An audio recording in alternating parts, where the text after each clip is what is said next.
ট্রেনের ছন্দময় গতিতে ছুটে চলা জীবন, আর সেই গতিকে পরিচালনার দায়িত্ব এক নারীর হাতে। লালমনিরহাট রেল বিভাগে একজন নারীর ট্রেন চালক হিসেবে কাজ করে যাচ্ছেন নানা প্রতিকূলতা উপেক্ষা করে। তার সাহসিকতা আর আত্মবিশ্বাসে মুগ্ধ রেল বিভাগের কর্মকর্তা এবং সাধারণ যাত্রীরা। লালমনিরহাটের রেল স্টেশনে নতুন অধ্যায়ের সূচনা করেছেন ফরিদা। 4 সন্তানের মা হয়েও তিনি বেছে নিয়েছেন রেল চালানোর মতো চ্যালেঞ্জিং পেশা। প্রথমে ভয় পেলেও এখন ট্রেনের স্টেশন থেকে স্টেশনে ছুটে চলার এই কাজটি ভালোবেসে ফেলেছেন। এই চ্যালেঞ্জটাকে গ্রহণ করা মেয়েদের জন্য খুব টাফ ব্যাপার, বুঝছেন? কারণ আমি চ্যালেঞ্জটা গ্রহণ করলাম, কিন্তু আমি কোর্টে দেখাইতে পারলাম না, তাহলে এটা আমার ব্যর্থতা। আমি ব্যর্থতা চাই না, আমি জিততে চাই। এই জেতার জন্য আমি এই চ্যালেঞ্জিং পেশাটাকে নিয়েছি। নারী হওয়ায় তাকে প্রতিনিয়ত নানান সমস্যার মুখোমুখি হতে হয়, কিন্তু কখনো দমে যাননি ফরিদা। ট্রেনের যান্ত্রিক ত্রুটি হলে নিজের হাতেই তা সমাধান করার সাহস দেখান তিনি। আর এই সাহসিকতা ও পেশাদারিত্বে মুগ্ধ হয়েছেন রেল কর্তৃপক্ষ। আমার এলএম বলল যে ওটা দেখেন তো কি হয়েছে। আমি দেখলাম যে ওখানে হাওয়া বের হয়ে যাচ্ছে, হাওয়া বের হইলে তো গাড়িটা অটোমেটিক দাঁড়িয়ে যাবে। তো আমাকে কি করতে হবে, ওটা ঠিক করতে হবে। এটা তো আমি সেটা মানে ডাইরেক্ট পাওয়ার হিসেবে আমি চেক করে আসছি, তারপরেও রাস্তায় আমাদের এরকম সমস্যা হয়। এখন উনি একটু সংকোচ বোধ করে যে নারী এলএম পাবে কি না, কিন্তু আমার ভিতরে যে উৎসাহ এবং যে সাহস আছে একজন মেয়ের জন্য এটা অনেক বেশি।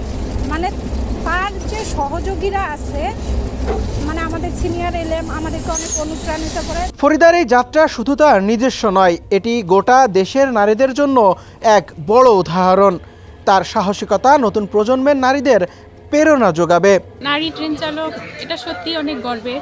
বাংলাদেশে বর্তমানে সব সেক্টরেই নারীরা এগিয়ে যাচ্ছে, তো একজন নারী ট্রেন চালক হিসেবে এটা সত্যি অনেক গর্বের।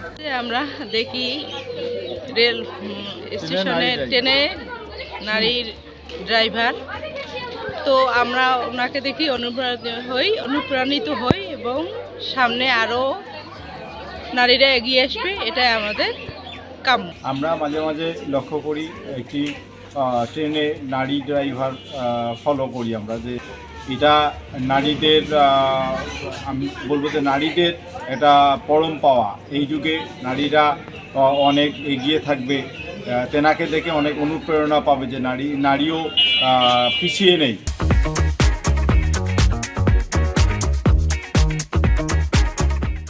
নারীরা কেবল ঘরের কাজেই সীমাবদ্ধ নন, তারা এগিয়ে যাচ্ছে দেশের অর্থনৈতিক ও সামাজিক উন্নয়নে। ট্রেন চালনায় নারীদের এই অংশগ্রহণ নতুন দিনের সূচনা করেছে বলছেন রেল বিভাগের এই কর্মকর্তা। নারীরা এখন আর ঘরের মধ্যে বন্দী নেই, তারা এখন অনেক অর্থনৈতিক এবং সামাজিক উন্নয়নে অনেক ভূমিকা রাখতেছে। সেই ধারাবাহিকতায় আমাদের এএলএম যে নারীরা আছে তারাও কাজকামে অনেক ভালো করতেছে এবং তারা কাজকাম করতেছে এবং কাজকামে তাদের গাফিলতিও কম এবং কাজকাম অনেক ভালো। লালমনিরহাটের পাটগ্রাম প্রতিনিধির পাঠানো তথ্যচিত্রে ডেস্ক রিপোর্ট সমকাল।